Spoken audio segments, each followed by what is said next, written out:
Mike Dolson, I'm here. Tom McDonald, Here. Jennifer Finley, Jim Molitor, Carol Langford, Danielle Matt, Bing Matt, James Steele Jr., Una. Martin Charlo, Len Tuti, I'm here. Lanish Treja. You, Jen. James, could you start us with a prayer, please? Lemlem Shkakulin Sut and Yesu Kali. Father, we thank you for this day. We thank you for this beautiful weather that we're having. We thank you also for our beautiful homeland. We ask that you would give us wisdom as we make decisions for our people, and we ask for your healing mercies upon those that are sick, those that are ill or in the hospital. We ask that you protect members of our armed forces, our tribal members particularly, and watch over our police officers, our game wardens, and our emergency personnel, our fire crews, and fire control folks. Keep them safe as they respond to calls. Keep our workers safe on highways, and all of us as we have folks that are traveling, members of a council, etc. Lemlem Jesu Kuli Komiatzre. Amen. Thank you, James. You have minutes from May 27th.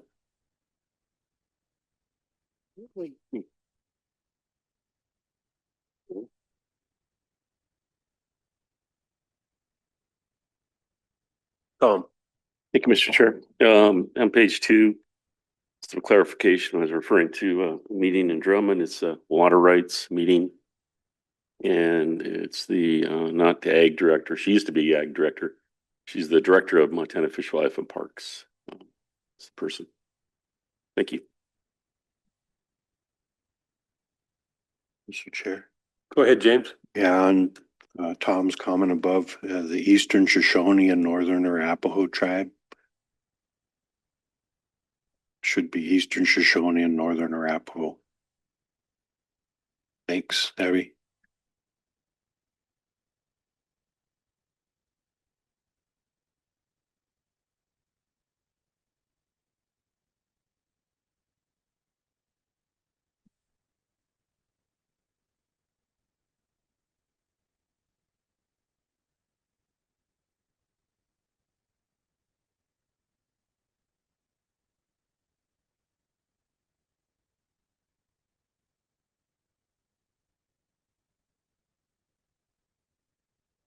Yeah, no, she's coming in for you.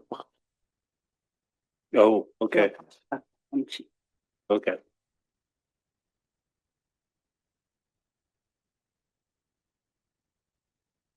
Anything else on the minutes?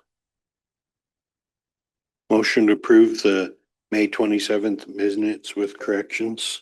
Motion by James to approve the minutes, second by Tom. All in favor?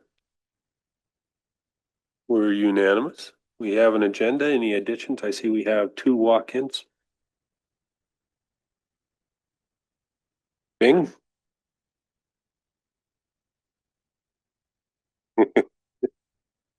James. Okay.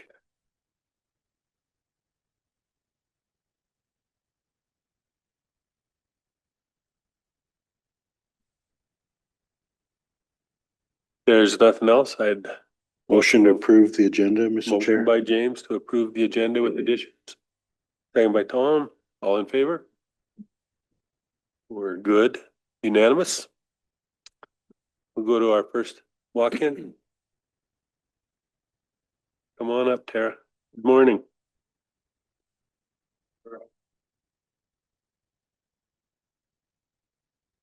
Well, let me put it on. There we go. Good morning, Mr. Chair. Good morning, Tribal Council members. I'm coming in as a walk-in. I am trying to get approval of a mini powwow for the Polson Elementary kids located at the Elmo Powwow Ground. It is actually going to be tomorrow. I apologize that it's coming in this late. We just got word yesterday from Delphine as she was looking to see who would be billed for the toiletries that are going to be provided down there. Then we kind of did some digging research, come to find out that, yeah, the elementary, the the principal at the elementary school contacted the Powell committee. They said, yes, they could have it at $1,000. However, the JOM that was at the Polson Elementary came back and said that they probably couldn't make that payment, talked to another Powell committee member, they dropped it down to 500. Then that's when we got the phone call for who would be footing the bill. Now, come to find out, yes, we had no knowledge of this. In turn, usually the process goes where we do have to turn the waters on. This is specifically for, for water use, also the bathroom use. We usually have to do tests on that beforehand, which consists to make sure there's no breaks, there's no leaks, nothing in the pipes, nothing going on there. I did get a hold of Manny and Skaha. They're working on it right now this morning to get everything lined up to turn the water on. We won't know if there's any leaks or breaks probably for another maybe half hour, because I think they're starting about 7:30 this morning. If that's okay, and if it is approved, they would be able to use the bathrooms. Polson Elementary did say they could provide the water, so we wouldn't have to use any water, just only specific the bathrooms. If we cannot get the bathrooms going, the Polson Elementary said that they'd just have to cancel, period. Moving forward though, with the $500 being that steep, this is for an educational purpose. This is for youth. They are only going to be up there for maybe 2 hours. They will be providing water and lunches for their children. So, this would probably be a free use at a $25 admin fee is what we're requesting if approved. Danielle? Thank you, Mr. Chair. I just hate to see it fall through. They've put some planning into it. It sounds like they had some hiccups along the way, but if we can't get water going, can we look at outhouses for a backup? And the one place out of Hot Springs did really good last minute. Do you know that the company by chance? Division of Fire gave us the number. I Oh. think Carol's got it. It's who Division of Fire uses. But they were quick and so I Okay. support getting these kids out there and getting some culture and traditional knowledge. Okay, and it's, Hot Springs company's name is Ufta. what is it? Ufta, Ufta? Norwegian. I'm not even gonna spell it out. Huh? You have my number? Okay. But that's okay. I can find it. It's fine. Okay, yeah, because if we can't, and I'll find out here in the next, hopefully 45 minutes. And of course, that's only if it's approved. And would like to request that at a 0 with $25 admin fee. Motion by Carol to approve the Polson, what is it, the grade school? Yep, at Polson Elementary, powwow. At a $25 fee. Second by Danielle. All in favor? 0 rent, $25 admin fee. Or if you guys want, we could even go 0 straight across. It's up to you guys. No pressure, no pressure. Passes unanimous. Okay, awesome. This 0 at $25. Yes. All right, awesome. Thanks, you guys. Have a good day. Tom? Oh, yeah. Tara, before you leave, could you Yeah. do me a favor and double check the insurance for the racetrack? On the racetrack? Yep, I can actually send it to you right now if you want. But I mean, like, call them, Yeah, I talk did. to a live person in the insurance company? Yep, Okay. we did that, but I can forward you also that, and if you want to do backup check too. Thank also. you. Yep. All right, thanks, you guys. One more for James. Tara. Thank you. Tara, we had talked with the folks from NARS Uh-huh, about trying to get their operation under our insurance policy. okay. Have you heard anybody about that or anything? I haven't heard from them yet, Okay. but, which one, or who did you talk? Was it Tony or was it? Yeah, we had them. Oh, both of them? Yeah, they were all in here in council last week. And that was, 2 weeks ago. And one of the problems they're having is they can't get insurance where they're at and it's affecting their funding. Okay, So we talked to them about maybe visiting with you to did you get it? to get on our policy so they can get their funding back. So- Yeah, because I know we talked about it before, and that's when Rick was here. Yeah, maybe I'll touch base with Dan Decker and see what we can do. Okay, Thank all you. right. Yep. All right, thank you. Thank you, Tara. Our second walk-in? I have actually three. It'll be Sheila, Matt, and Rachel. Morning, Sheila, Rachel.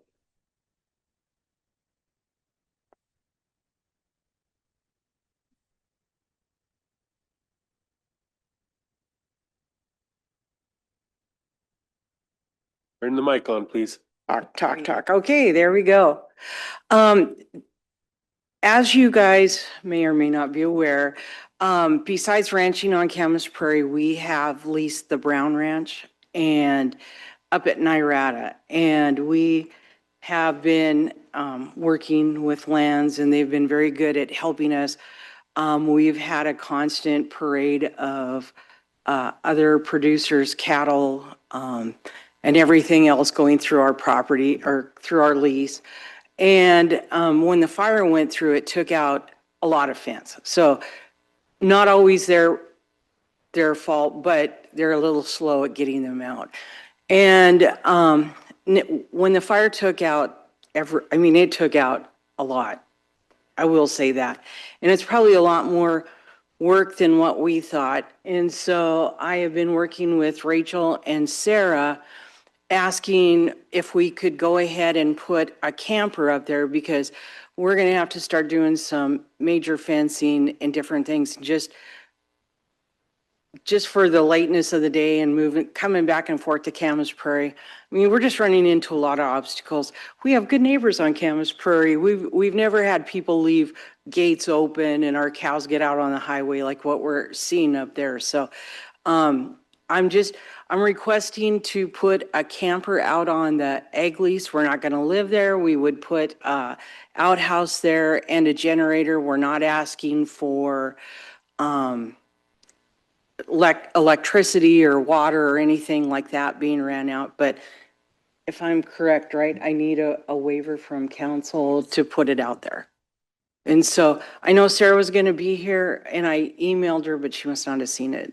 So she supported it, but she said I would have to come to you guys. Carol,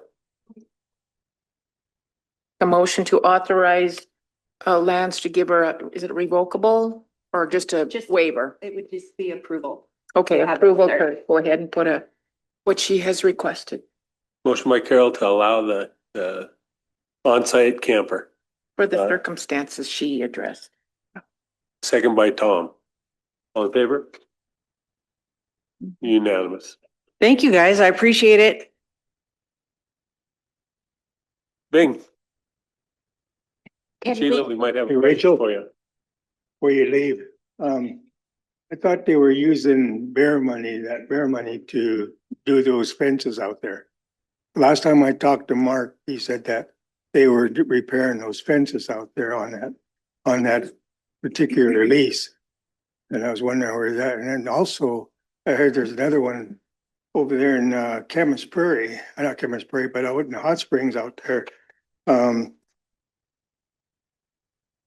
With their by between Elmo and Hot Springs there's a lease out there too that fences down too, and they were supposed to use fire money for fences up there too, and that hasn't been done yet either. So I was wondering what's going on with that. You know, I thought we had people up there going to fix those fences. they are working on the fences up there. They just brought on 3 new staff members to do fencing. There's currently folks up there now working on the fences. It's just getting the people up there and getting the time to do it with all the projects. But yes, fencing is being done up there. That particular range unit that Sheila was talking about, I guess most of the stock association has cattle running all the way through there. And those fences are down. And they're running clear back up towards Elmo. That's what I heard here a couple of days ago. So I was wondering, about those fences. I thought them were going to be taken care of with that fire money. Fences be up. Right, and we've even are looking at providing the fencing material and seeing if the lessees want to do the work themselves. But just because of the amount of fence that has to be rebuilt up there, and the manpower that we're lacking, but we are working on getting that done, Bing.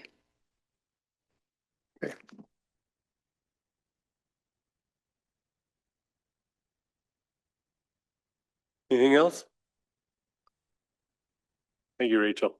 Can we go into executive for the next issue? We will go out of regular into executive. Out of executive back into regular. And this Lozo issue. That would take a motion to take the letter of resignation. Motion by Len, second by Tom. All in favor? Got 1, 2, 3, 4, 5, 6, 4 against. Got 1 against, that's Danielle. And Carol abstains. Just a policy issue, and I feel we've got to go with the department. So sorry for our situation, but policy is there. Yep. We'll take 5 minutes. Oh yeah, we have the business which one? Business Systems Board has 2 vacancies, only had 2 applications, and they are the incumbents to the board. It is John Wheeler and Miranda Kip. Better put my glasses on. Marita Kip. Motion to reappoint, is that? Yes. Motion to reappoint the 2 incumbents. For Business Solutions. Motion by James, second by Bing. All in favor? Unanimous. We'll take 5 minutes and then get on our schedule, and then we'll get Bing and James later.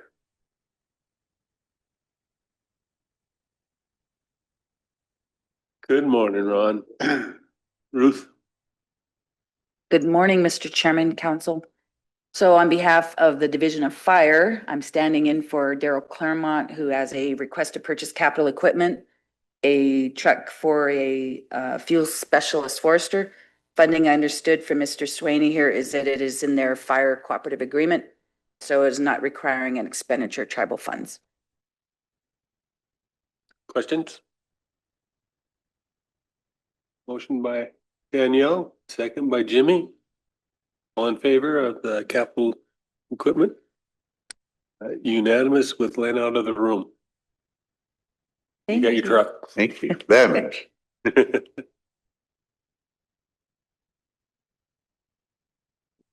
On James. second thought, I have like 5 million questions. There's no question. Yeah. And as I had expressed, Mr. Chairman and Council, this is exactly the late type of requests that will emerge. Obviously, fire program has emergent and ongoing needs, so we just want to make sure we get them on before July 1st. So that is that. On to your issue. Yes, sir. Requesting approval modification 7 to the fiscal 25 total appropriations. So we have awards and reallocations within general fund in the BIA compact. Fortunately, we've been appropriated fiscal 25 funding for the Bison Range. So we will deobligate a portion of tribal funding that was allocated to that, added in on the compact side. We'll reserve some of that award for fiscal 26 to further relieve tribal spend in the coming year. Moving into that, so that's that increase in the Indian Affairs Compact, the 470,000 in natural resources line. We also have some additional amounts in Health and Human Services, small amount for forestry. So in the general fund, the decrease of 470,000, the increase in the Indian Affairs Compact of 588,000, increases to contracts and grants of 1,032,512, total increase. Appropriations now at 357,124,212. Tom? Motion to approve the resolution authorizing modification number 7. Motion by Tom. Second by Bing. All in favor of modification 7?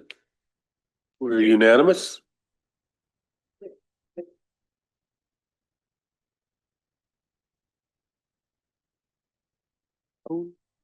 Greg? Okay, thank you.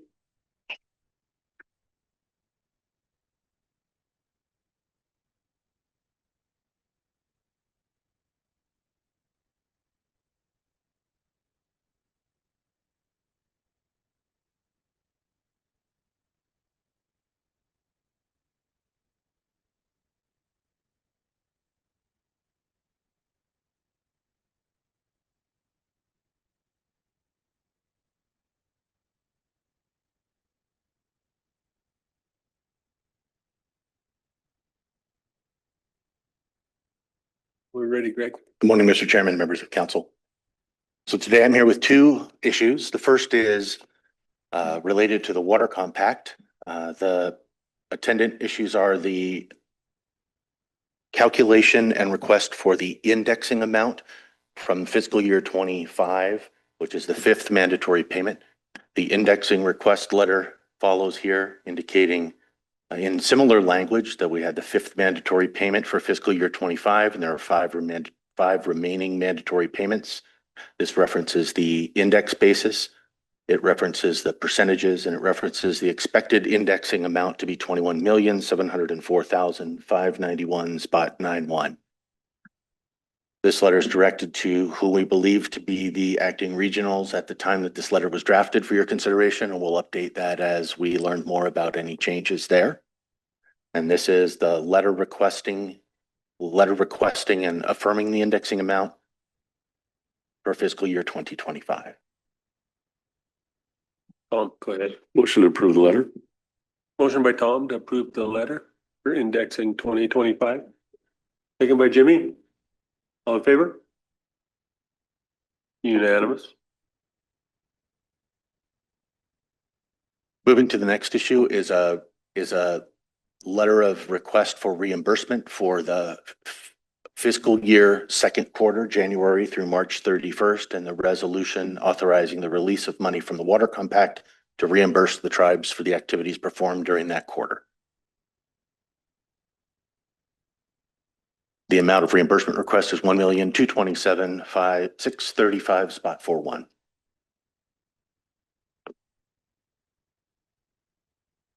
Any questions? Entertain a motion on the resolution and letter. Motion by Tom, second by Bing. All in favor? We're unanimous. Thank you all. Thank you, Greg.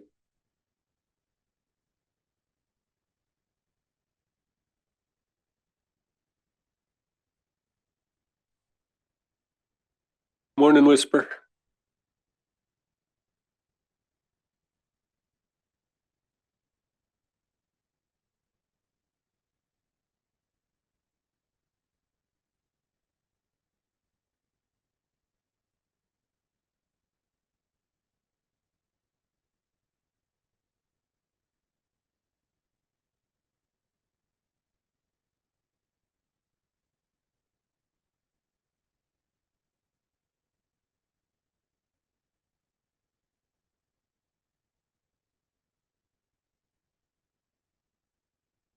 Good morning, everyone. We've had a little bit of a hectic yesterday afternoon and this morning.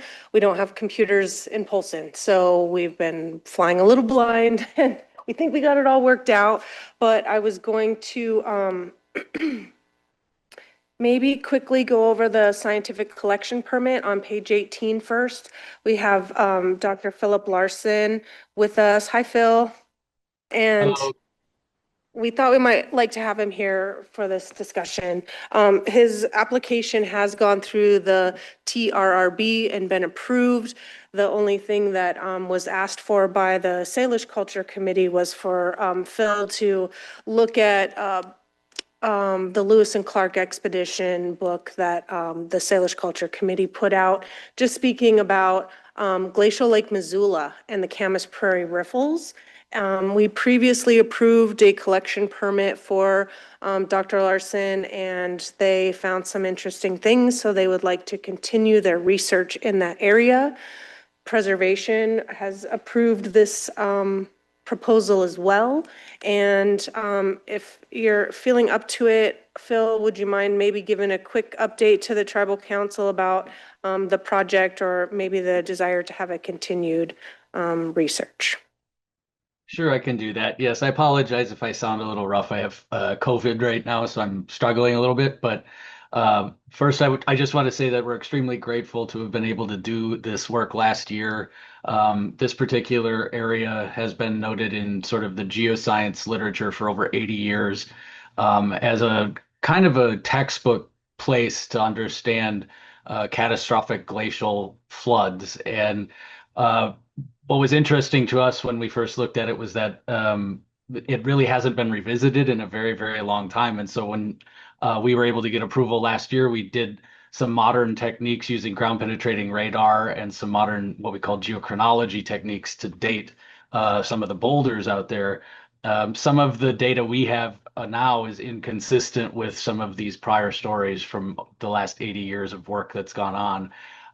And so we'd like to continue our work out there to try to look at this stuff in more detail to make sure our new data is sound and comprehensive so that we're not assuming things with limited data.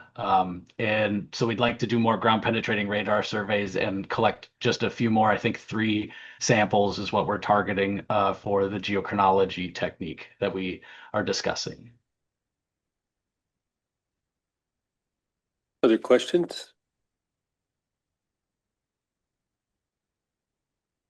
So sampling and then the drone, right? It's the ground penetrating radar, so it's on the ground with these handheld paddles that will shoot a low energy radio wave into the ground, and we can actually see differences in the geologic substrate underneath us by the reflections of that radio signal bouncing off of them in the subsurface. So we can see the internal structure of the landforms that are out there and understand how they were deposited in that landscape. I don't know, but I thought I saw a drone mentioned in the backup material. In the original proposal, it was, but we actually collected everything we needed in the first round out here. So we just flew a drone over those landforms to get the spatial contexts of where they are and their morphologies, their shapes. This time, all we need is just to continue the GPR and then a couple of more geochronology samples if that's possible. Any questions? Go ahead, Tom. If you turn up the juice on that, will that kill some grasshoppers? Well, we don't want to kill anything. In fact, our system is governed by the Federal Communications Commission anyway, so which is unfortunate because it would be even better if it wasn't. But I'd entertain a motion to approve the collection permit. Motion by Tom, second by Danielle. All in favor? That's unanimous. Look forward to hearing what you find out. thank you very much. Thank you. Thank you, Phil. You can log off. We appreciate it. And I'll get your signed copy to you as soon as I can print one out and get it here. Okay, thank you. Have a nice day.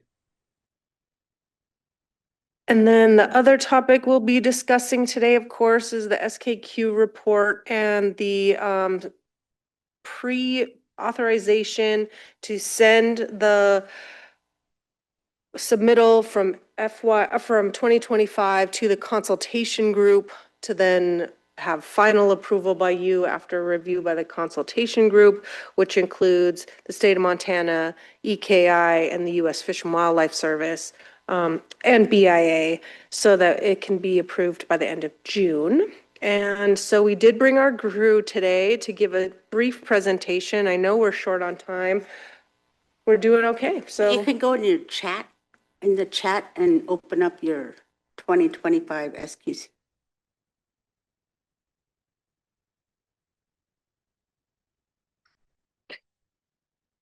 Find it? Nope. Is saying save. So I clicked it and then it wants to save it. Yeah. And then save it here? Yeah, but stop your share, stop share, yeah.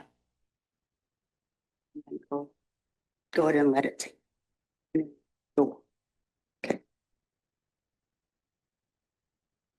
Minimize. Minimize. Oops. And then Right here. And then and we then share. just share.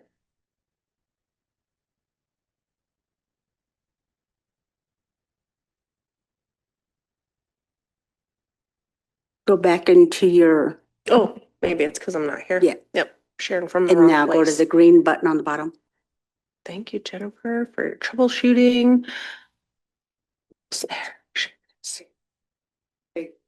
Can everybody seen our screen? We're in PDF because we couldn't do some edits. There were some budget changes that we've been making.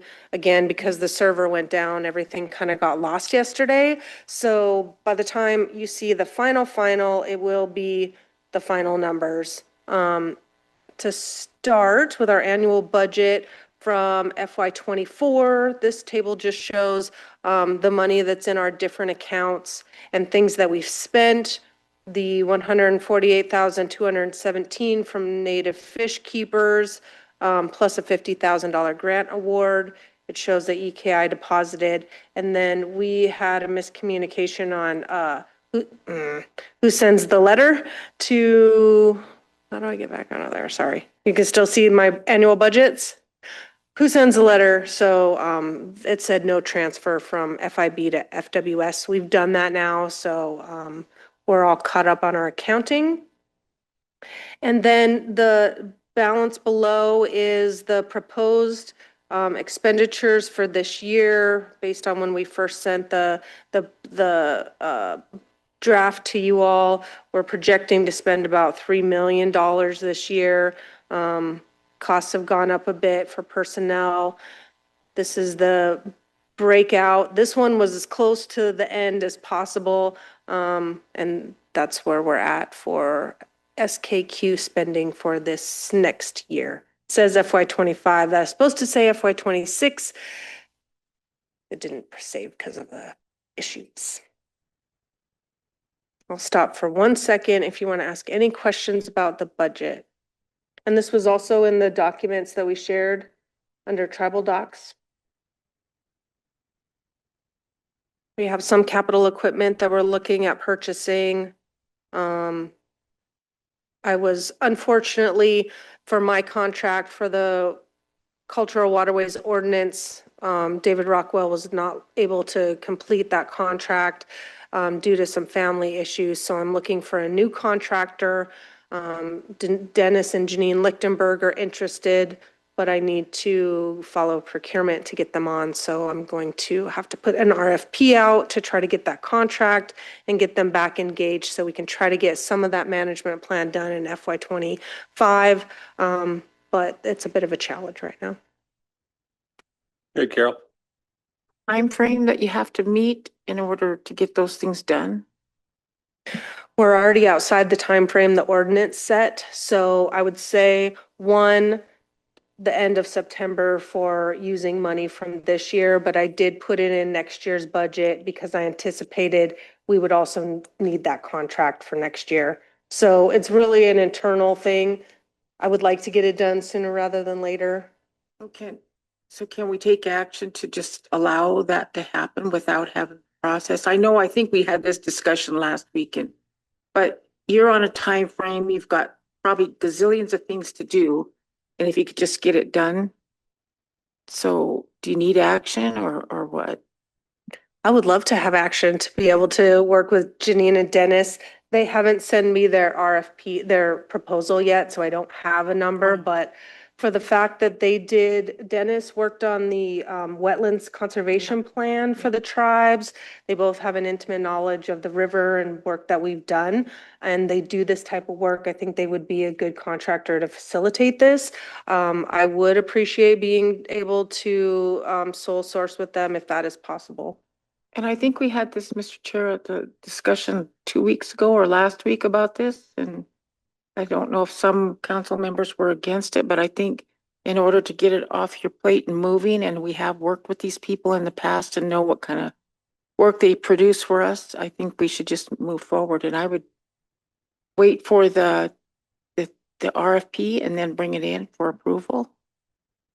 Right? I think we Thank you. should at least see that before we, I will definitely do that and consider. And I know that's outside of how we like to do things with contracts and grants. I totally understand. well, if it was a perfect world, you know, we wouldn't have to consider, but sometimes. Other questions about the budget?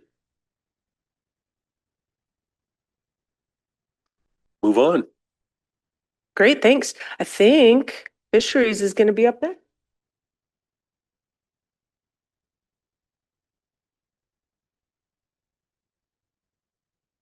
Morning, Tribal Council. Or I am one that got caught up in the snafu of the lack of computers. So what you're actually looking at is last year's presentation, but it doesn't really matter.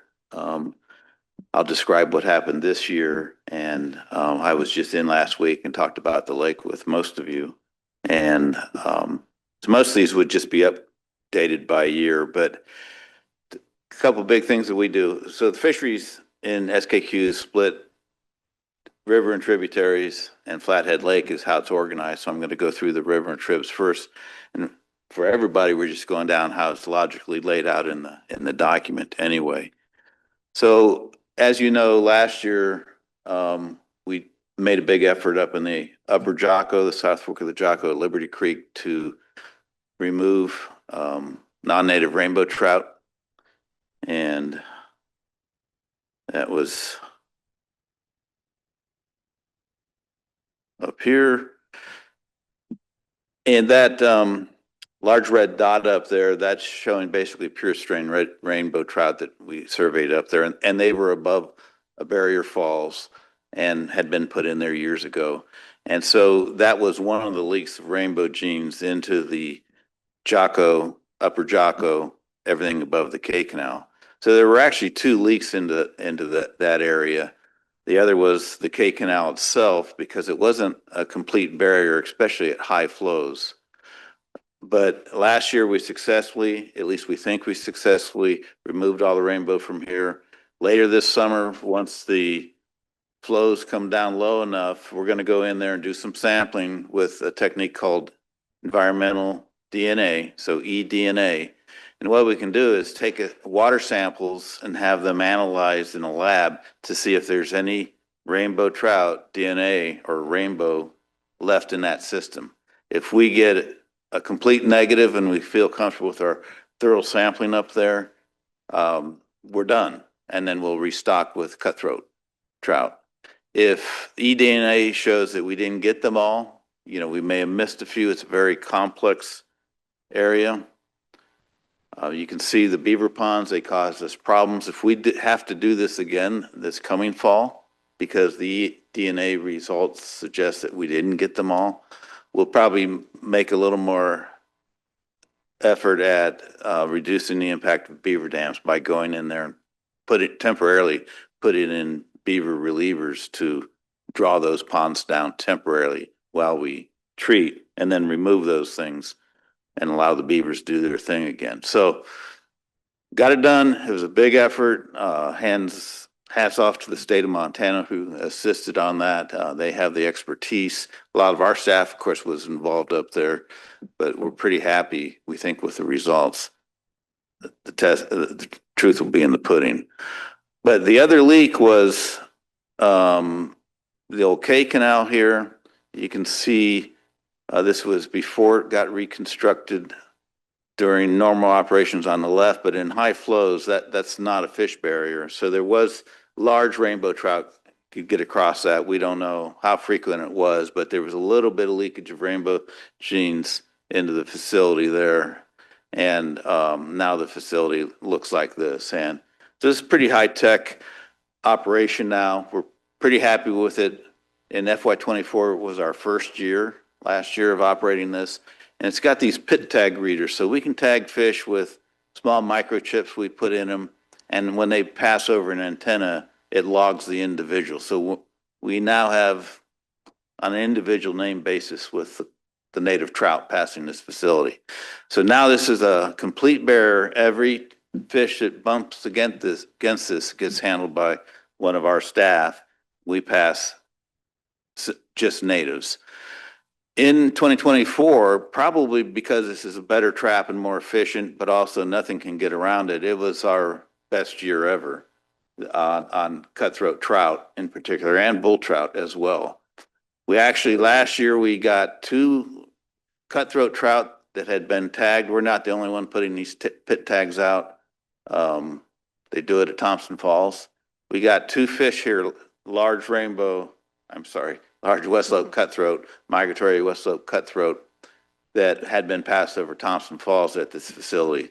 So we know that due to this technology. So we get them and we mark them as they go up if they're not already marked. Last year was our first, and some of the fish we're handling this year have our tags in them from last year. So we can catch them going up, and then we also know when they come out. So really, really good information on these large migratory fish. And some of these are really, really beautiful, big, 20 inch, 21 inch cutthroat trout. So we're pretty happy about our setup here. We anticipate seeing some significant results to the population there. Because so now we've got rid of all the rainbow genes or the sources of rainbow genes, and by passing these big high fecund adults, it's really gonna start popping for us up there. So we're really happy about that. So the other thing to share with you is, this is again last year, so this is the previous year. We are using this boat very actively this year. It's been very helpful to us. And right now, this is again the year before, our shore station is now there. And we haven't actually used it this year, but this fall we'll use it. That'll allow us to keep the boat in there much longer. So we'll become more effective through the year. But now there's a shore station here for this boat. And again, we're missing a year of data in here, but this is where, for most of you, and I know Len wasn't here the other day when Barry and I were talking to you about what's going on the lake. I'll still use this graphic as a little bit. You can see 2020, that's when COVID hit, and that was the reduction in effort there. 22, 23, those were equipment problems. And it was before we had that boat, or we got that boat late in 2023. We really need a backup boat because to keep things going, it's a lot of equipment, whether it's on the boat or the boat itself, we can have breakdowns that slow us down. So 22, 23 were really equipment breakdowns. And, but we are being successful. And this is the data we showed you that the lake trout are declining. And we're getting a lot of press. What I don't have to share with you, but I shared with you, if you remember when we were comparing our catch in 2024 to previous 3 years, our catch rate has almost halved. So it's taken us twice the effort to get the same amount of fish out with netted out of the lake. So that's when we're now approaching the state of Montana and this bull trout interagency recovery team to say we need to expand our netting, and we're working on that and making some pretty good progress there, I think, too. I presented to them last week. It went pretty well, and it was just more or less an opening statement. They're going to meet again next month and the next month after that to actually make a decision. I'm sure they'll show support. The hard work is going to be how do we anticipate any public reaction, and how do we handle public reaction, get the word out. And I think we can turn this into a pretty positive note. At least that's my hope. Even with the majority of the public, I know support us, but it's always the very vocal minority that's a problem. But we didn't get out nearly as much in 2024, and the reduction, we were looking at that graphic right now, it would be in that netting portion. And that's what we're struggling against right now. But again, we knew it was going to get harder to catch fish, so this is just a measure of success. But we also know a more effective way to continue and get to our goal a little bit quicker is to expand our netting a little bit. And we'll be back in here, I'm sure, several times to update you on how that's going. So I think it's pretty much all I've got. This has not been updated. The next year, 2023 or 2024, this looks a little old, but no, it'd be 2023. our sales were off as well, but that's just the impact from not being able to net. Most of our sales fish actually come from the nets because that's the fish that we personally handle from the lake to the freezer. Mac Days fish either can't be trusted or they tend to be too small for marketability, but the setback that I'm talking about on the netting has also set back our income. However, we compensated, if you recall, I was in here a month or two ago with Evan, our new board chairman. We did up the cost per pound to our distributors, so that'll make up for some of that as well. This is becoming an important component of funding this. And this year, if we were hoping, we will have made $1 million if it goes the way we want it to go. So, yep, sorry about the slides. We need better we need better cooling. Any questions on the fisheries portion there? Go ahead, Len. Thank you for that information. If you can get on the elders agenda and provide this, give them this presentation, I think they would really appreciate that. Yeah, good. We did some of this, but I think we have another opportunity coming back up very soon. We're going to propose some fishing regulation changes, which first go to the elders. I'll try to bring some of what I'm doing right here will justify those regulations. So we'll be able to visit with them again and make sure they're. The question that they're really asking is this working? Oh yeah. That's what part of the conversation has been, so. Yeah, and this demonstrates that this isn't the kind of thing I want to share with them necessarily about how it's working, but the news article that came out in the Beacon related to how Mac Days went this spring, I think that's pretty telling. We'll share that with them. How abundant the small fish are becoming and what we're going to have to do about that. That was also anticipated, not a big deal, but that's also one reason we think we probably need to adjust the regulations up there. So I'll make sure I have plenty of time to get them up to speed and make sure they're comfortable with it.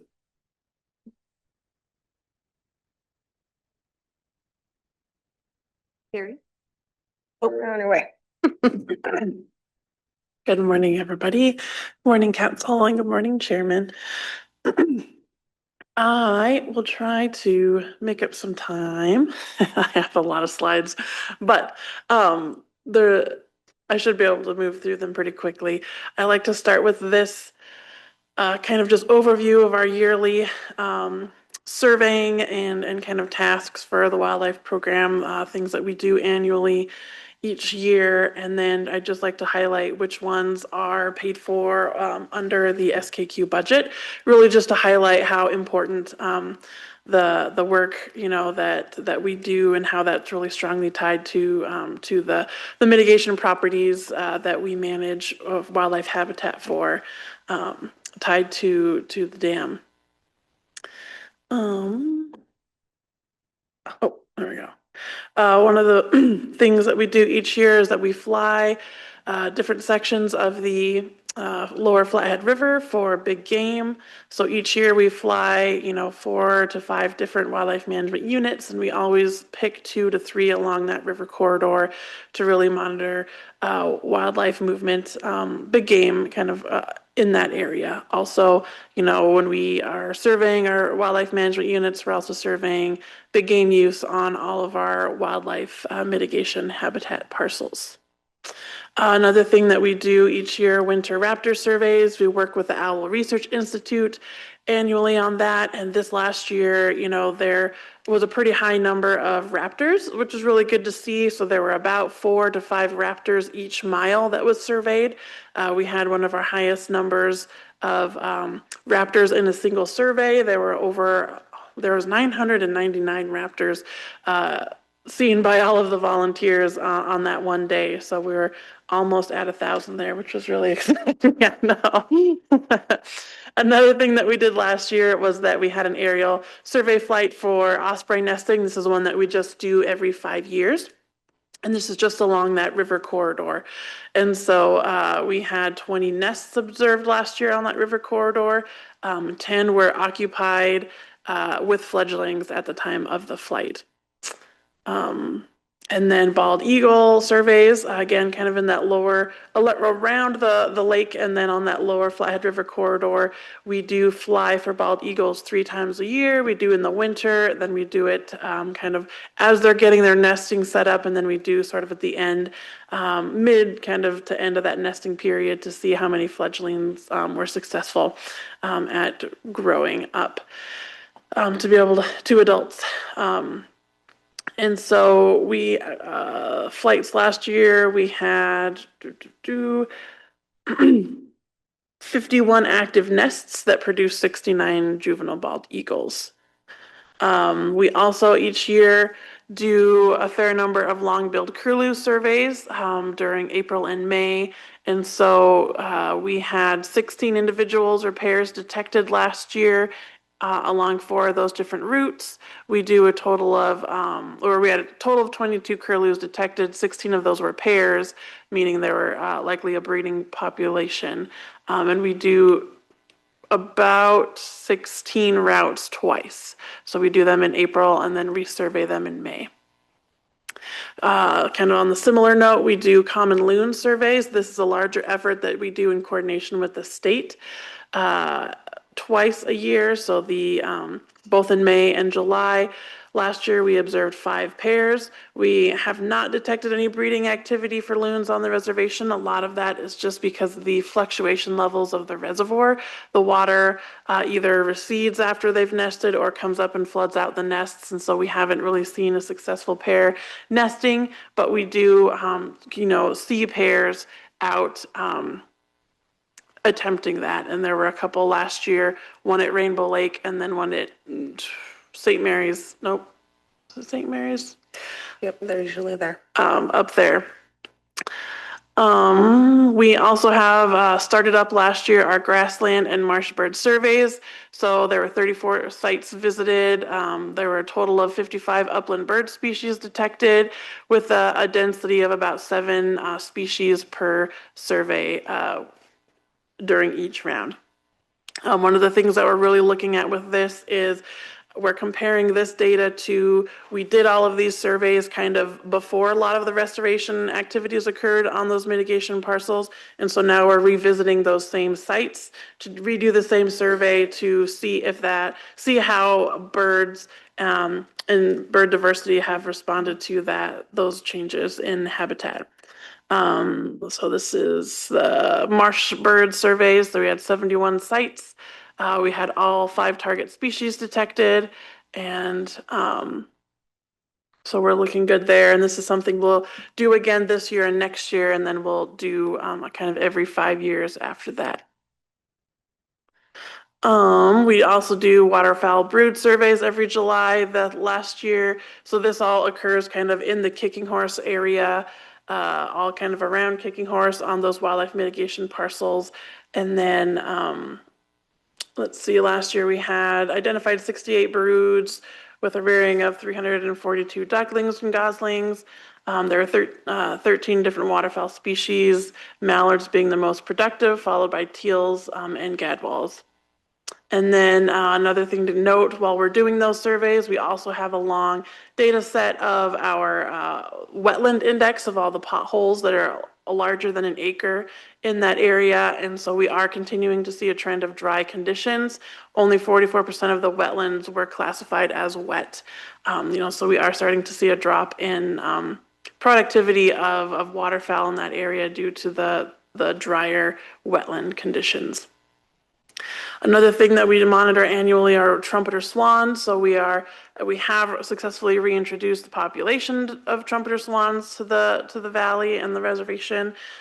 We had 19 successful nesting territories on the reservation last year with a total of 58 fledged cygnets. And so we do monitor their nesting success and where they're nesting, where their territories are, and we're noting new territories as they kind of start building and expanding them.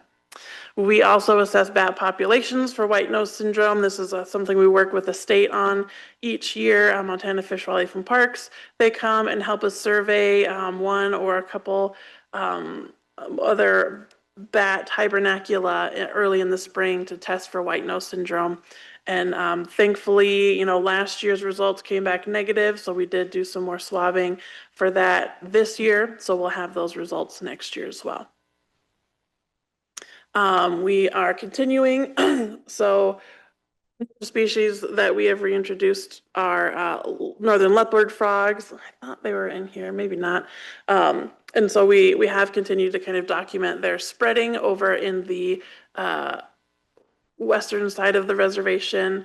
But we also last year continue to have the American bullfrog or the Montana Conservation Corps and FWP help us with our bullfrog kind of eradication efforts in the Mission Valley, since we did a handful of years ago detect them there. You can see the efforts that they had last summer, removing more bullfrogs, or doing surveys to make sure that the invasion hasn't spread, which it has not spread.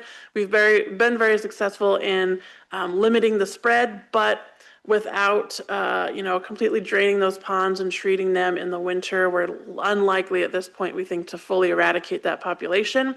Though with continued efforts, we do think we can reduce the spread and prevent them from getting into the larger reservoirs and waterways.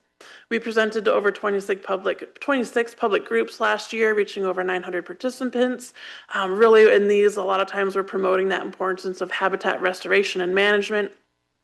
And then really we try to just have as much education on wildlife, why animals, do the things they do, and how we can live to help coexist and reduce a lot of those human conflicts as much as possible. We did kind of similarly on that note, we did a lot of bear awareness and outreach for human wildlife conflicts with bears. We purchased over 98 additional cans of bear spray and used over 80 inert cans in outreach for different bear spray training. So things where we're using those with the public to help them kind of practice using inert cans of bear spray. And then we do have a program for $20. Folks that buy a recreation permit or have a tribal ID can get a can of bear spray for $20, which is still, about $15 lower than the store. We also distributed 371 bear-resistant garbage cans through our loaner program, and we still have over 100 of those available to go out this spring. Switching gears, on the wildlife habitat restoration side, we did plant 561 shrubs and trees last year across the different mitigation properties. We had one prescribed burn on Kicking Horse. So the photos there you can see are kind of that left side is the so that was last year. And then the post, you can really see how the natural forbs and in particular the arrowleaf balsam root really respond well to the burn. And then we also sprayed an additional 270 acres for different various weed infestations.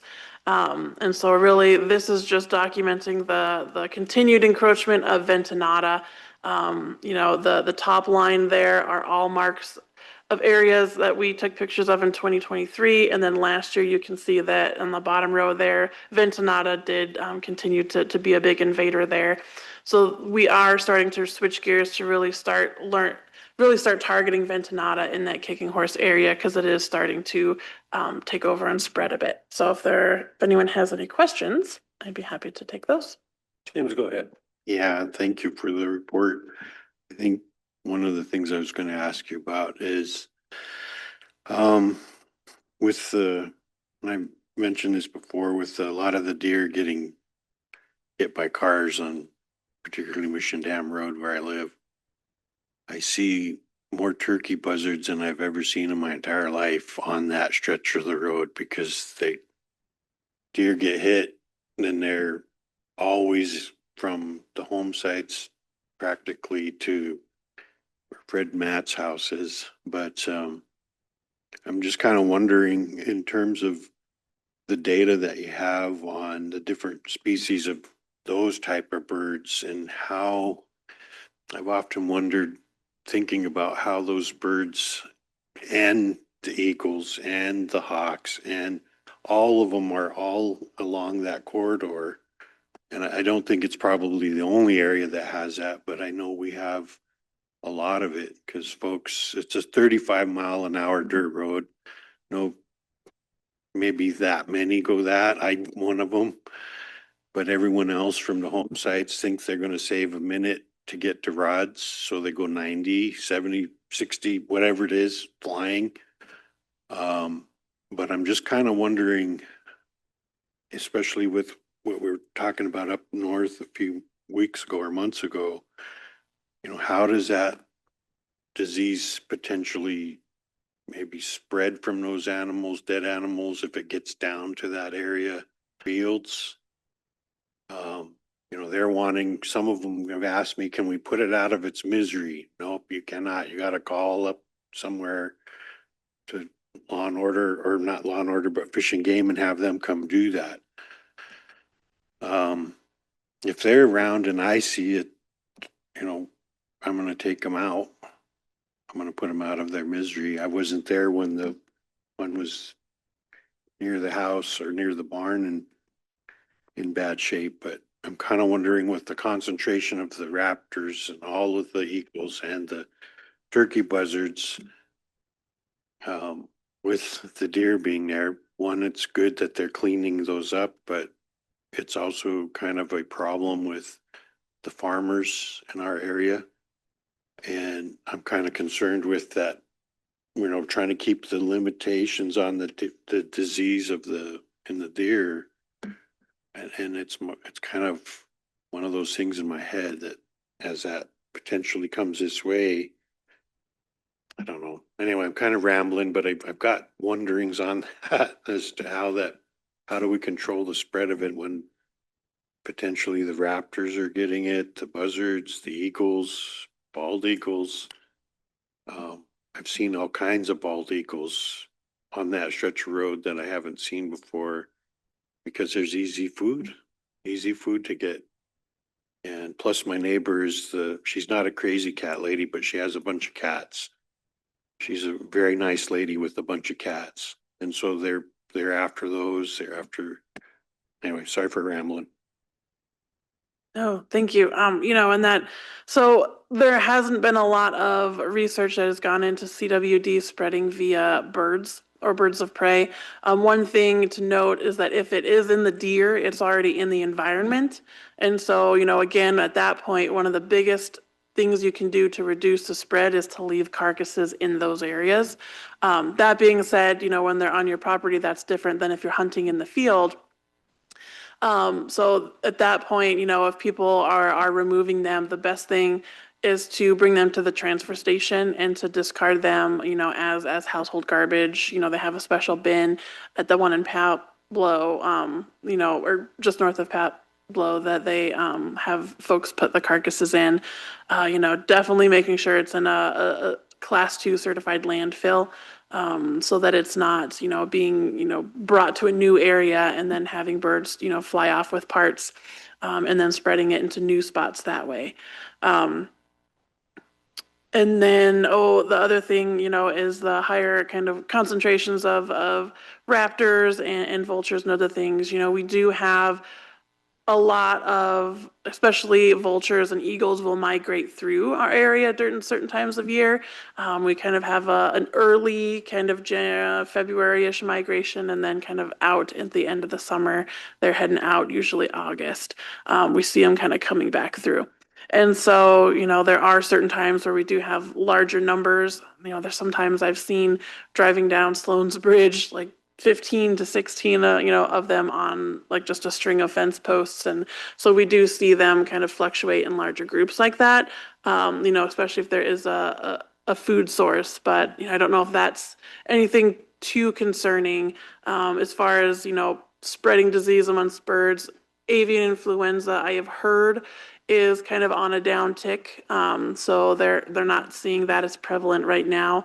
We haven't had as many eagles, coming through with symptoms and being sick either. So that's been kind of good to note. But yeah, I think as far as containing CWD, it's not a huge concern, because again, if a bird is eating a deer that has CWD and then defecating in the trees or the next field over, it's already in the environment, so it's not spreading it really to new spots.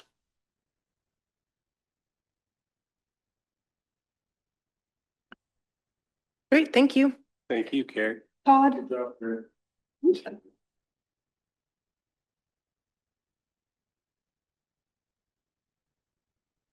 this or this?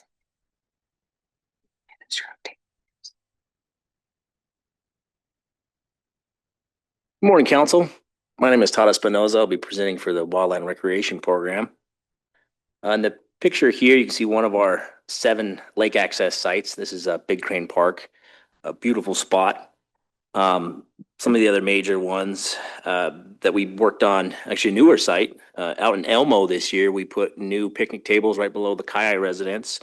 2 new permanent picnic tables, they're installed, and then 2 fire rings as well. So it really beautified that area. And then potentially in the future, hopefully this next year, we'll be getting a vaulted toilet out there as well. Scroll down here. So we provide administrative oversight and grounds and operations, maintenance at Blue Bay Campground as well, one of our other major access sites, which just opened up here this last week. So here's some pictures. Sorry, this was the same thing with the technical issue. We didn't get an opportunity to look through these. I made this one a few months ago, but here you can see the pictures of the installation of the picnic tables here out at Elmo. So we help out occasionally with the mitigation properties around. You can see they're doing some fencing projects here, some brush removal on non-native tree species. That's another thing we help out with. The recreation crew plays a large role in the setting up and takedown of the river honoring site. You can see here on the picture on the left, that's our little booth. This last year it was involved in a lot of mowing and brush removal and a couple trees down. So it's pretty significant load there just to the mowing alone to that large area. But it was another successful year for the river honoring. The picture on the right, we have our borrow and return kiosk here out of the Blue Bay. Those are free to use. They just ask that they get returned. And actually, we've been pretty surprised. We've had really good success with it, and people return their life jackets after use. We had the Two Eagle big group out there 2 days ago, and it was really successful, and they were using them. We're having kayak races out there. So this is one of our fishing derbies here. This is the Men's Health Fishing Derby. This was lunchtime, but it was a real successful event we put on to benefit men's health, which is actually coming up here shortly. And then the picture on the right, we have our Leave No Trace kiosks, our cleanup bags. We have these periodically set up throughout the reservation, 5 locations. We stock these for anybody to grab. They're free to use and bring to the different recreation sites and clean up as they go. And they get very, very well used, especially at some of the locations. And we did get the CSKT logo added to those bags, so it has different partners that care about rivers that are on there below the cleanup bags, and CSKT logos there as well. And then just some other things to add. We have 6 major river access sites along the river as well, and then many other smaller sites, camping access points. We're really excited to be on a raft trip here coming up on June 25th. Anybody would like to attend? It's coming right up. I know there's a fire out there right now, so hopefully it doesn't do too much damage to the area we were planning on ending the float trip. But some of the exciting projects we have coming up too at Salish Point, I wanted to kind of point out. So this last year we do a lot of dock maintenance at Salish Point as part of the SKQ funds as well. Bumper boards, dock edge. We put in also 3 new steps this last year. With the massive erosion issue we've had out at Salish Point, we needed to put in steps because it's about a 2-foot drop now. And if you've been out there recently, it seems to be getting worse every year. So one of the upcoming projects would be the dynamic shoreline project, potentially, this next year. And then along with Jennifer Finley, who's gone today, but she's done a lot of work with Push Play. So we'll be installing multiple park pods through the Salish Point area as well. Yeah. Any questions for Todd? Go ahead. Mr. Chair, Todd, is there any talk about putting those life jackets at Salish Point? Yeah, I mean, we could definitely. Yeah.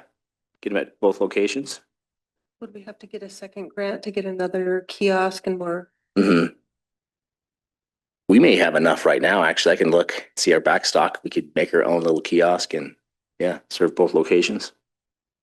I think it's impressive how many kids and adults actually grab those and use them while they're out there swimming at Blue Bay. Guess, one other question, Mr. Chair. In regards to the river access sites, Danielle's brought up the issue for the agency and developing that access site. Do you have any particular update or on that? The Dixon Agency access site, we were notified to move on with the new site that's just downstream, past Hoskins Landing, about a mile downstream there. Because it is, with the engineers we brought down there just to take a look and see if it was feasible. They did say that it is a better site as far as sedimentation gathering. It's a straighter stretch of river. It's right past a, not an eddy, but a backwater. So it's completely protected. We won't have to have it angled like we were at the other location. So we were. Is that tribal property or an allotment? It's, go ahead. Yeah, we think it's tribal property. Tribal Lands was going to review it in the Land Committee yesterday. They had their committee meetings recently. We haven't followed up with Mark or Rachel at that point to see where they were with it. I But we remember there believe was it was. a landlocked allotment in that area. Guy didn't have any access. Not that one, Tony. Okay. Go ahead, Danielle. I guess I'm really struggling with this because at no point I don't think council was involved in any of the decisions. It's like, oh, this is gonna happen, then no, it's not, and so shut it down, so shut it down. Everybody shut it down before it's ever made it here. So I'd really like to have that brought in at some point so we can see as a group here really what's gonna work best for the communities. There's lots of suggestions out on the table. But I think that we need a little bit of input on that because community access is important as well. And, you know, if we go do it out in Moe's Valley, that's not walkable to get out there to enjoy the access. It's who are we really putting that access there for? And I would hope it's for community use.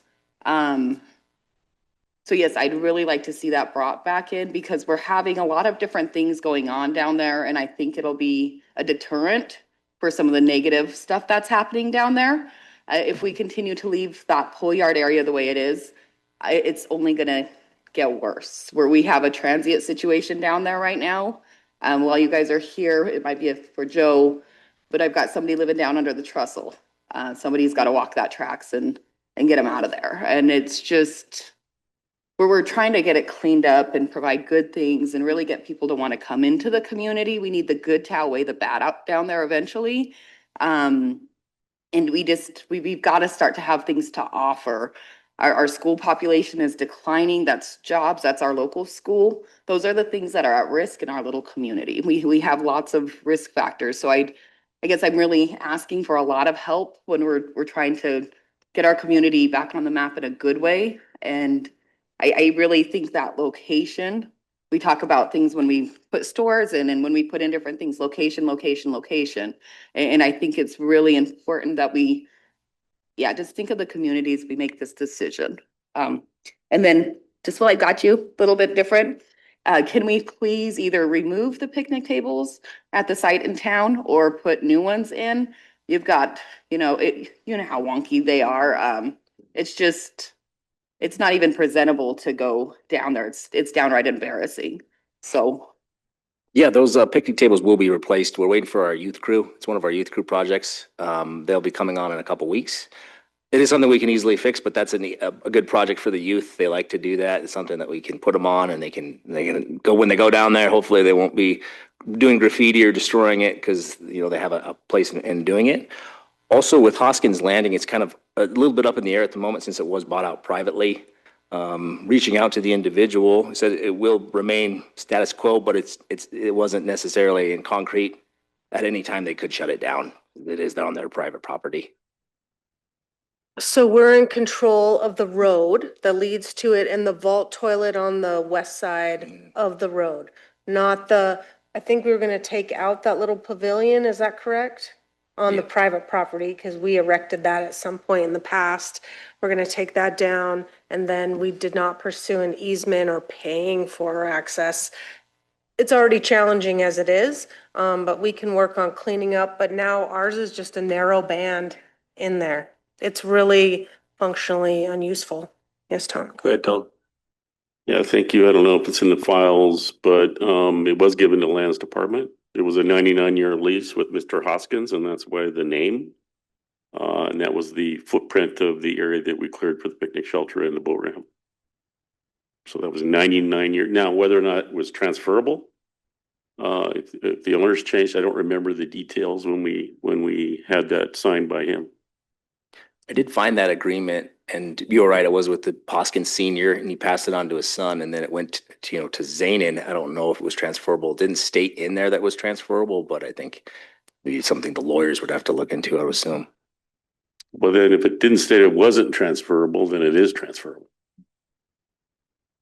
We'll look into that. And is that something that attaches to the deed? It's when attached to the property. It would be attached like it's an easement, and the term is the 99 years. Unless it says it's terminated upon transfer of ownership. I sat with him and helped him write it, but yeah. Okay, we'll look into it more.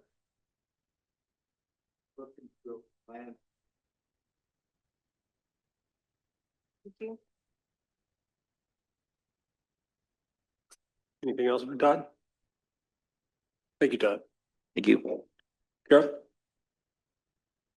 Transfer a 99-year lease. Hoskins must have been a non-member. Yeah, he owned the motel there in Plains. Yeah, that was his Hoskins. That was his 80 acres or 40 acres. He owned all that. That's the question. How a non-member can transfer a 99-year lease to another non-member? Well, it's fee property. Oh, it's fee. It's in Okay. fee. And then we got the Sanders County to abandon the right of way to us once the bridge was gone. So we were able to successfully get that turned into tribal property. If Sanders County abandoned the right of way last year, I've been trying to get that road graded to down there, and it went to Scott, then it went to Whisper, and then it was supposed to go back to Sanders County. Sanders County never did make it down there. But if we have the right of way, would it be our roads department that goes down there and plows it then? So I'll have to get back with Scott. Thank you.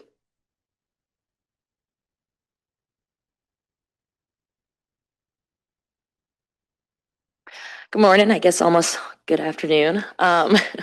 Katie here with the Aquatic Invasive Species Program. So a little bit last year, we actually inspected about 3,000 more boats than we did in 2023 to 2024. A little more boat traffic there through Ravalli. Ravalli is the second most stopped at station in the state, as you guys probably know, since I've probably said that multiple times. But every year we always do an appreciation barbecue with SKQ funds, normally the first week of September, to really let the inspectors know, the great work that they're doing. And we just do a big old barbecue. The family comes with the little kids and stuff like that. But last year, we didn't have too much of a turnout with that because it was really hot. And it is, September. Normally they want to be with their family at Blue Bay. But this year, we actually have our water running there with the DOT land. So I'll hopefully be able to have a sprinkler system with the kids this year. So they'll hopefully be able to hang out because it's always fun to hang out with the family of the inspectors. We did decontaminate 161 waterfowl boats with plants. Normally that's, the Eurasian water milfoil from Knoxon Reservoir as well. That's what we get a lot of there. We team up with FWP to not only decontaminate, but also to water sample since we don't really have the capacity to. Last year there was a report of these crawdads they thought might have been a new invasive species. There at that little photo, they started doing chimneying on the reservoir, which they just build up little mud piles and they burrow down. But they've been a species that we've had around, but for some reason they just started doing this activity, which is interesting. Not quite sure what changed their behavior to start doing that, because it's very common down in the south for them. But not a new AIS. Not new, which is thank goodness. So, and then we do outreach and education, muscle walk this year. We only did 2 schools. The other schools weren't able to attend because they had other prior obligations. And then, of course, the river honoring that we have. And those are some of the photos from the outreach events. We do 3D printing with rocks and on driftwood and sunglasses and stuff like that to really get the kids looking to see what, if they do see zebra and quagga mussels, they know what it looks like. And they're just 3D printed and painted. And yeah, I guess that is what we do with the SKQ funds with AIS. Any questions? Questions? So this year we haven't quite figured out the date, but normally it's always the Friday of Appreciation Week because that's when I have most of the inspectors there and they're coming back from Thompson Falls and going through there. So because you went a couple of years ago, yeah. Beginning of September, is that what you said? Yep, normally the first week of September, and it's a statewide thing that other stations do as well. But since we're actually able to do, barbecues, FWP aren't able to do that with their people. I guess they're supposed to appreciate them every day, type of thing. So Do that anymore. yeah, so yeah, I'll definitely let you guys know when that date is because yeah, it's nice for you guys to just to swing by and say hi if you guys are traveling to Missoula or wherever. But yep, I'll let you guys know. James, go ahead. Yeah, thank you, Mr. Chair.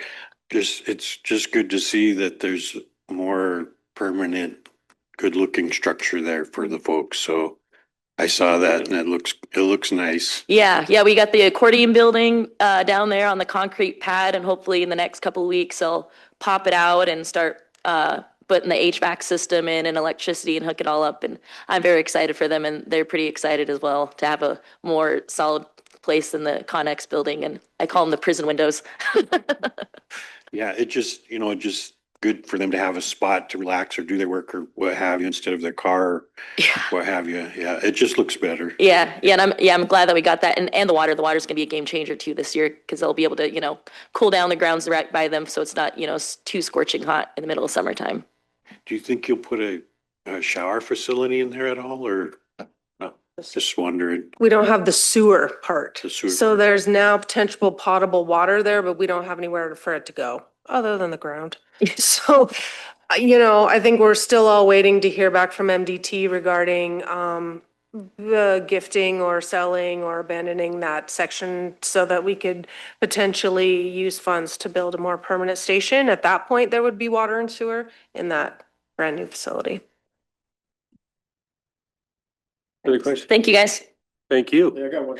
Oh, And it's just a suggestion, if we're able to get the crew, company coats with their names and CSKT water protectors or something like that, I think they earn it. I mean, considering the work that they do, and I don't know if that's in your budget or not, but it's just a suggestion. Yeah, I'm actually because I did get some extra funding this year, so I'm looking at getting them some jackets and then new shirts for them, but also the people that have been. I have about 5 people that have been there for 5 years. So this year, for the Appreciation Week, I'm going to surprise them with some nice backpacks. And so then the other people that are 4 years, hopefully they'll stick around for another year to see when they hit the 5 mark, they'll get a backpack. But thanks for the suggestion. Yeah, thank you. Stephanie's at the Bison Range with Linderman School today. They have a large group down there because all the schools are ready to be done and they want to do multiple field trips. So she's down there as usual. She's done the river honoring and lake honoring, lots of presentations to different schools, adult groups, high schools, colleges. This is all SKQ related kind of stuff. Doing education and informational materials, working with SKC on updating the wildlife app to include more than the river, which was the original species that were included in the wildlife app. If you've used it in the past and tried lately, it is no longer functional. And so SK3C through their Climate Hub is paying to update that and make it modern so that it can be used again and try to add some high mountain species and bison. She does a lot of advertisements and just continuing to do outreach and education stuff. And that's what she will continue to do for FY25. Next, and almost last is Joe. Dan's on leave, so Joe is here on his day off to present for game wardens. Good morning, council. So, this past year has been really busy for us. On the river, I do believe this is the river alone, we checked over 3,600 sportsmen, recreation people. 1,191 hours at the AIS inspection station, stopping vehicles that drive by. And conducted over 3,921 security checks in different areas along the river. 148 hours of foot and bike patrols in areas not accessible by motor vehicle, including all the extra patrols that we do in SKQ mitigation lands. 78 hours posting signs along the lower Flathead River. Issued 54 citations for various 44D and state violations. We do have a newly acquired riverboat, which we've been taking out this year quite a bit already. We can access the river easily. It's a smaller boat. Planning 3 days a week to be on the river at least. Of course, we got Warden Drennan picks up a lot of garbage in the recreation areas. Torres and Harley were doing foot patrols this last year, as well as myself. And we're going to continue on with what we've been doing on for patrols in the area. Questions for Joe? Tom? Yeah, I just remembered an issue that came up yesterday at the homelessness meeting.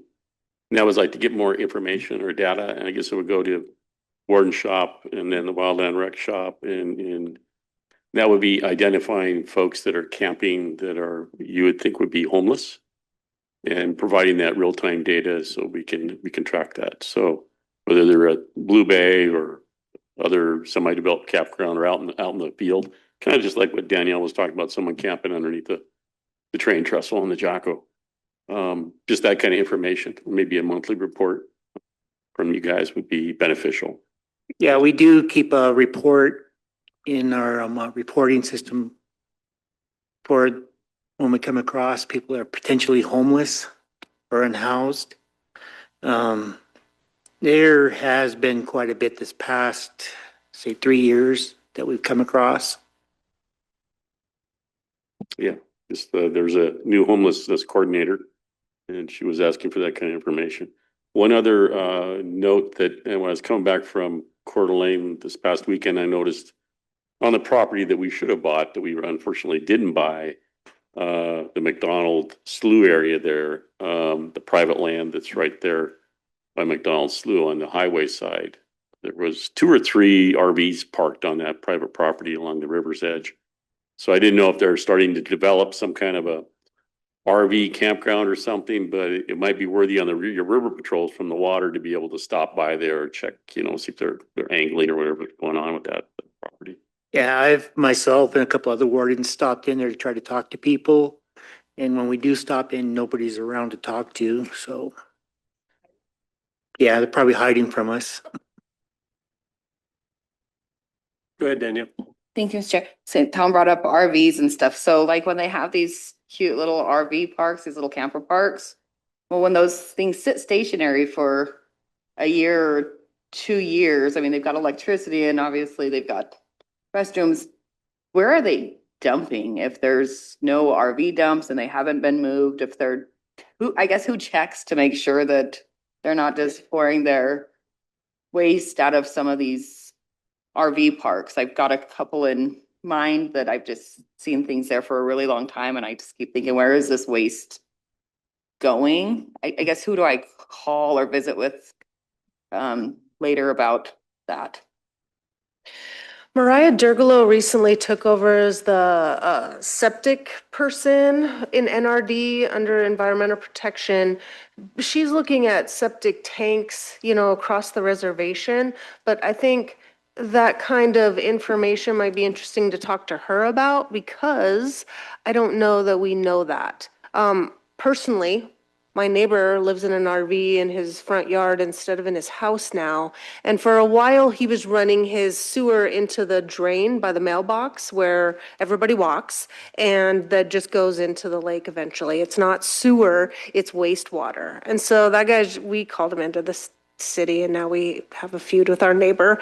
But he's putting his sewer right in the ground right there. And so I think there's somewhat a lack of education on what sewer is and where those pipes go, but also I don't know if trucks come to those types of parks, like pumper trucks to collect that. I don't know if they leave for a little bit and go to Cenex and dump. I mean, it gets really gross when that guy's sewer in his RV backs up. We know because we're in our yard and it smells terrible, and then all of a sudden he discharges in the street. So yeah, I think it's a problem overall, and Mariah may be like thinking about those things in general.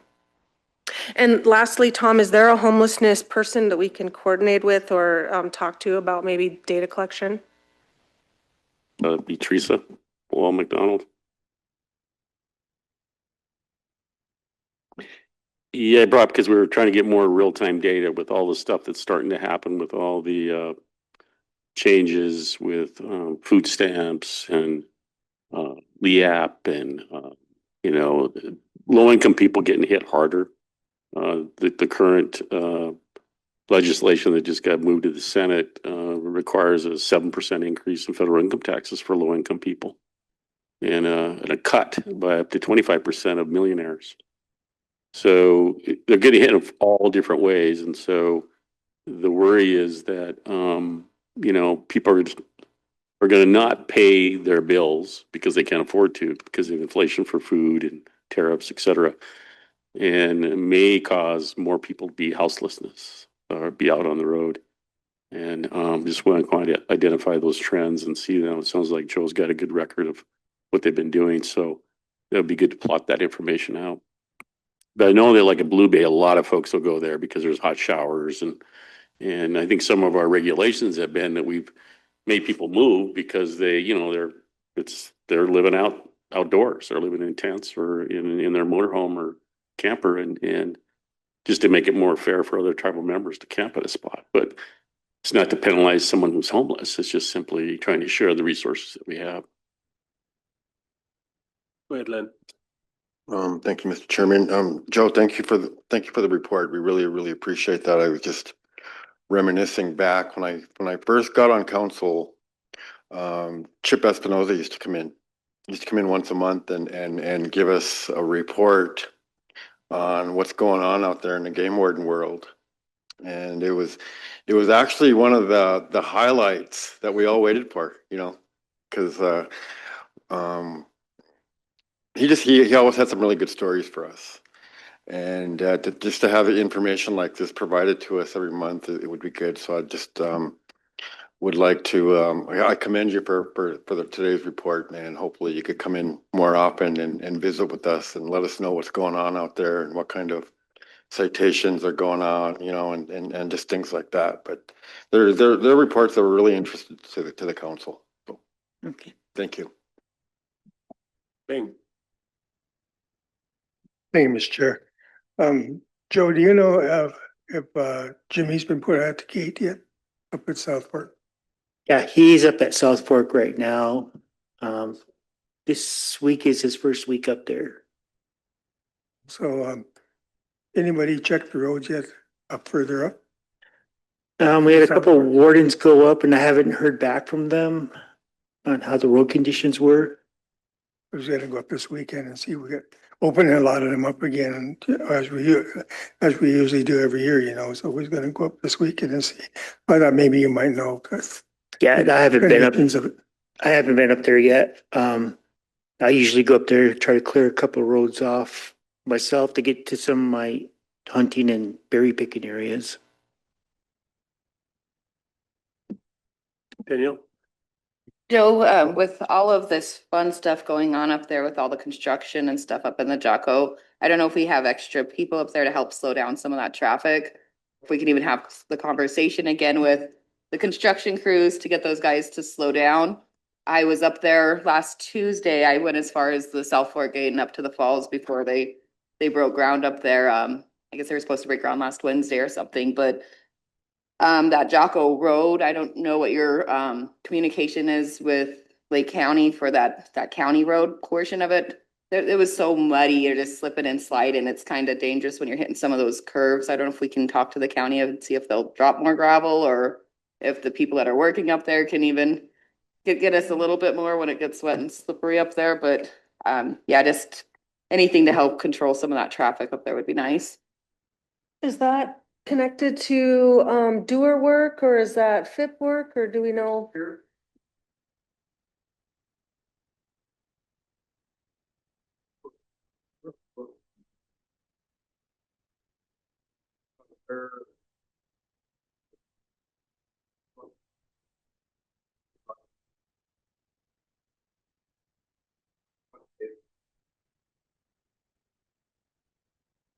This year, definitely I'll bring that back. And Scott, maybe? Cool, thanks.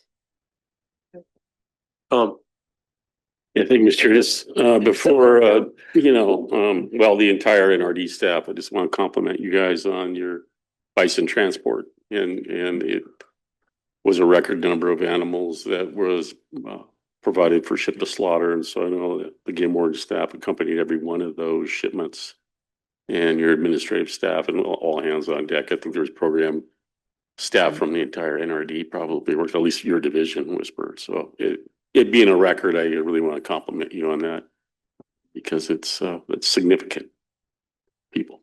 Thank you. Thank you, and we're trying to work on a report to come give you guys on all of it.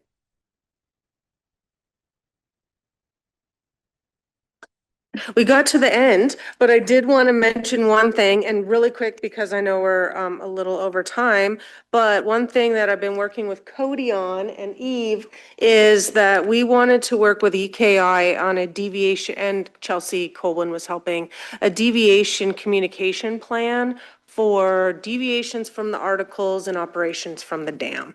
Generally, we report those in the SKQ report. They're in the compliance section, but sometimes it was a challenge to get those in a timely manner. And so with Cody's other work on some monitoring stations and working with Eve, trying to do some coding to figure out how to report better and to email those. We will have a section in the report. I might send that separately, Jennifer, or something, so that you can review it. And it's our new plan for better, more timely communication. So that just doesn't get saved to the end of the year. We have a lot of deviations, and then we're like, well, what is this? And we only get a few responses. So we're really trying to work with them to have a little bit better communication on deviations from the articles of the license. And then the last thing, which I brought up previously as well, was sort of an EKI NRD communication strategy. We're still trying to vet that and figure out what that looks like, but they're willing and to come to the table and figure out how to better record decisions and communications between the two of us, because there's times when we feel like we're in opposition and want to be able to reconcile some of those situations. James, go ahead. Yeah, thank you, Mr. Chair. Appreciate y'all's work, everything that you do. Had the occasion to make a couple trips to the bison range up and around, and it was great. One of the things I wanted to ask, if I'm going on a range, I just go in and fill out the form and put how many I have with me. But there really wasn't, so I just put CSKT in one of the boxes. I didn't know what else to put. But on the first time I went up, they didn't give me a tag. But then the next time they said, well, take this because you might get stopped and then we'll ask you about it. So, okay, I'll take it. So it was no issue. Just seemed like there was inconsistency in it, but not a big thing. Everybody was nice and friendly and helpful. And the group, the folks that I had with me have been down the new stairs at the dam. And they said, these rails are so much better than the rails down at the dam. Said, because the rails at the dam are just like chain link fence what do you call it, rails or bars or whatever you call them. But anyway, so compliments, bravo on the, I had compliments from the group that I had with me to family from out of state and cousins and stuff.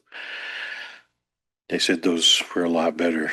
That the rails are so much nicer and safer than the ones on the dam. So bravo on that. Thank you. And it looks nice. The center looks good and the new walk path looked really nice too. So thank you.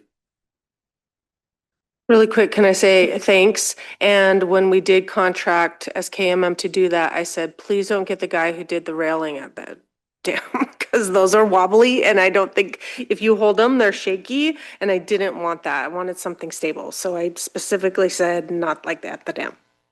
Tom. Thank you, Mr. Chair. In regards to the flow requirements, so who's your federale? Who is the person that's doing the oversight? I believe it's still Stephen Lewis. He's the BIA regional hydropower manager. I reached out to him a couple weeks ago to see if he's still there. I didn't reach out yet. I was going to once we send the report on to the consultation group to confirm he's there. I saw Rudy Pion's name was still on the list that Shane sent around. Previously, he was the contact that David gave me for them. So hopefully Stephen's there. I think he was being very thorough in reading the report and trying to work with us on just making sure everything was complete after having a couple hydropower managers that were kind of just not paying much attention, the previous gentleman, Jeffrey. And so hopefully he's still there, but just like Greg said earlier, whoever we know is there today.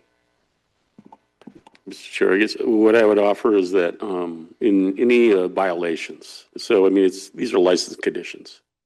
So they are the decision maker. They are the cop, and so we report the facts as that they occur. And if you're going to have a line of communication, I would suggest that that person be included, whoever it is, to be able to, if needed, the neutral party would come in, the authority would come in and make that decision. Adding them to the communication plan. Okay.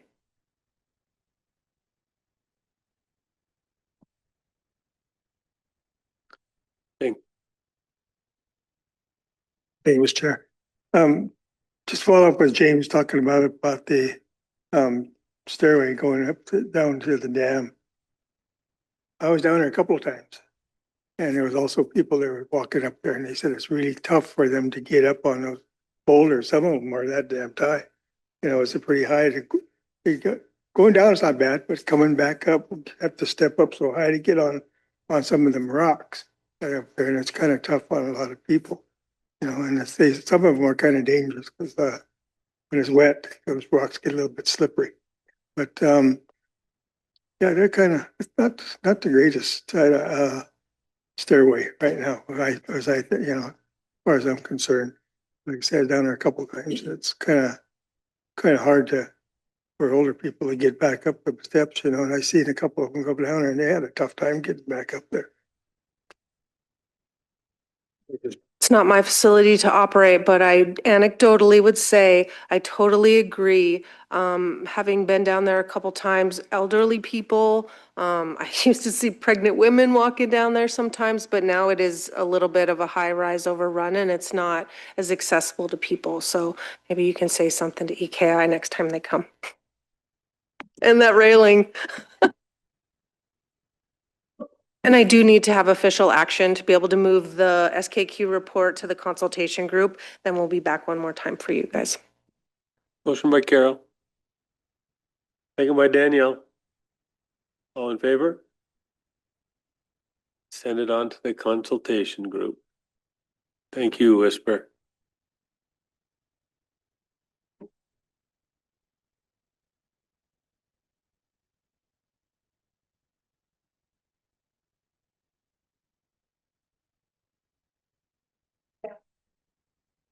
Belda, welcome this morning. I guess we still got the morning a little bit.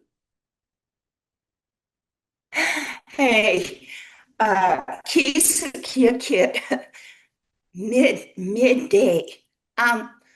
Oh, so kukuni nasan mi ki natsukine tuam.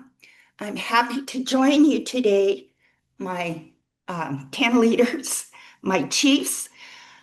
Today we want to review the legal documents required to establish our Section 17 corporation, which was recommended by the Raven Consulting Business Plan a couple years ago.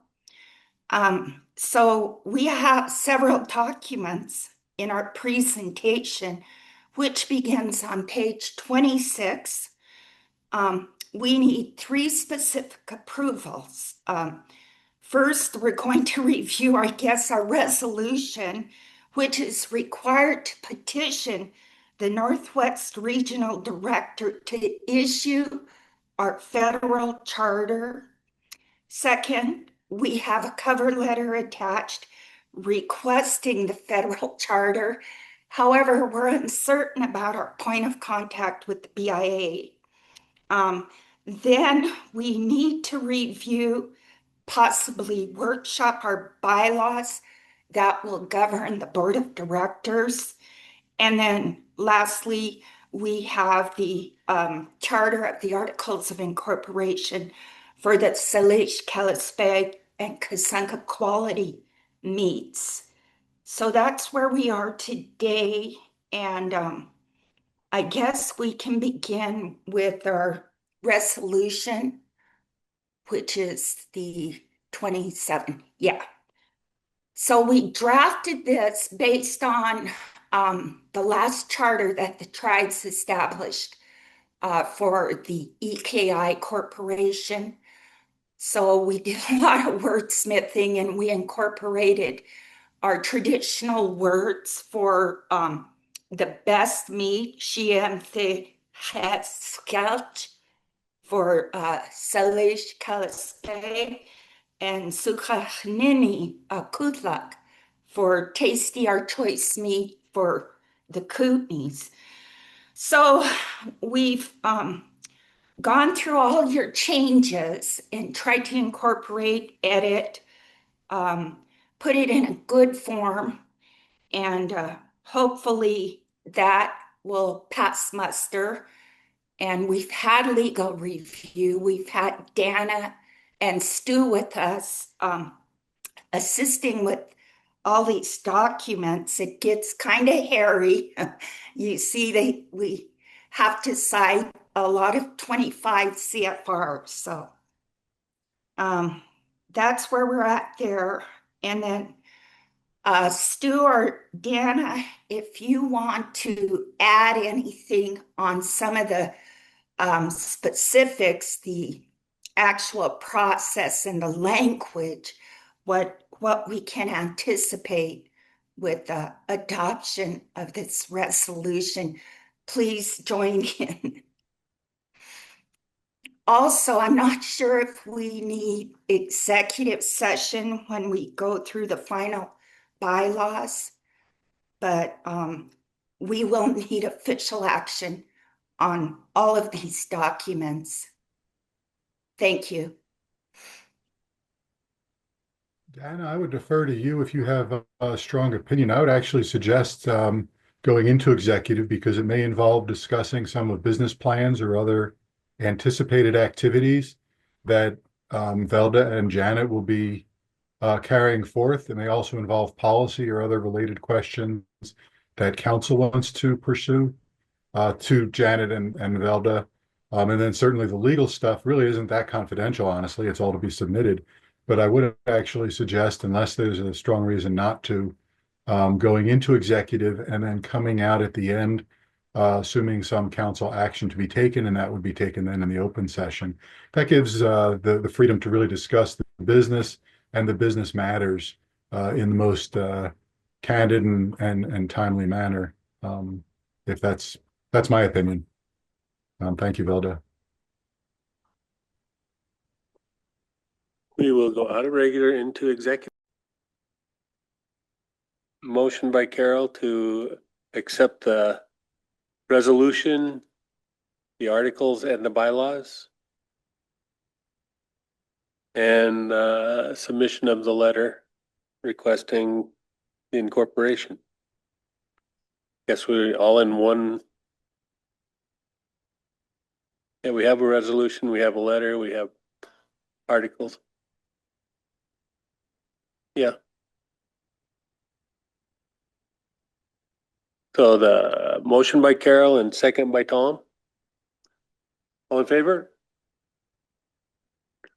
We're unanimous with Danielle out of the room.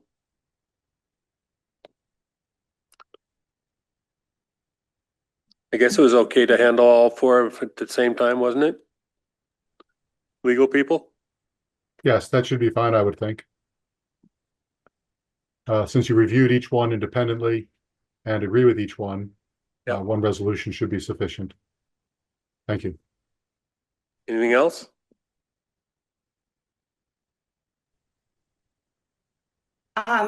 Mr. Chairman, we can get you a revised letter and Dan has been really helpful in trying to figure out where we send all of this now.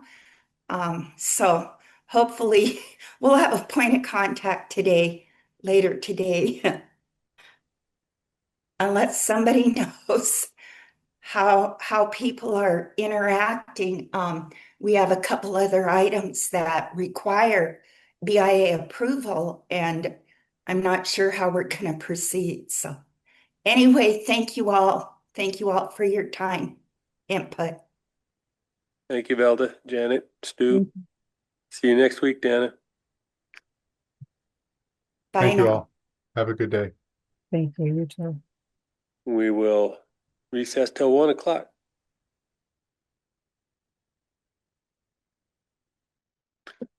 We might be recessed till 1:10.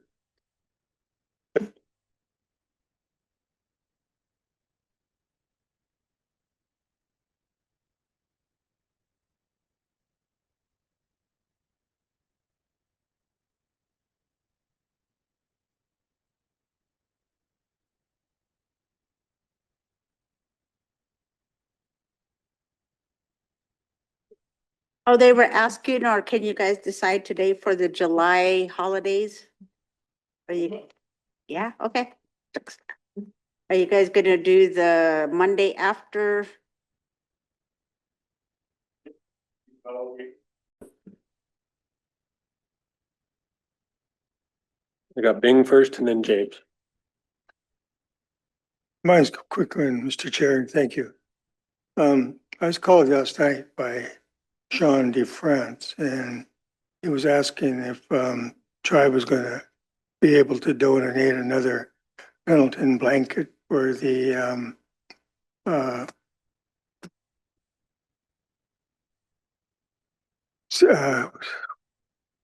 I lost it. Anyway, for the coming up for ITC next week. So I was wondering if, if there's a possibility to do that for them, and we've done it years over the past, quite a few years over the past, and I asked Jennifer to help me out with it, and she would always come up with a blanket for us. Then we take it for the raffle, over there. So that's my request. I told John I would ask today for it, so that's what I'm doing. Any objection? Jen? I don't have Pendletons, but I have the ones that Three Chiefs sell. Is that fine? Is that, what is that, 7 Tribes, whatever that one is?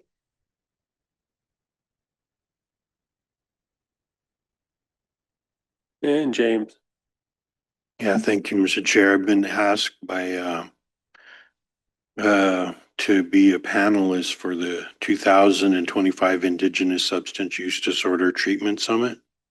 It'll be in St. Paul on July 8th through the 10th, probably flying 7th through the 11th. They're paying for the travel, so we wouldn't have to pay for that. I'm in the middle of making arrangements. And that's what I've got going on. Thank you. Thanks, James. That's our agenda.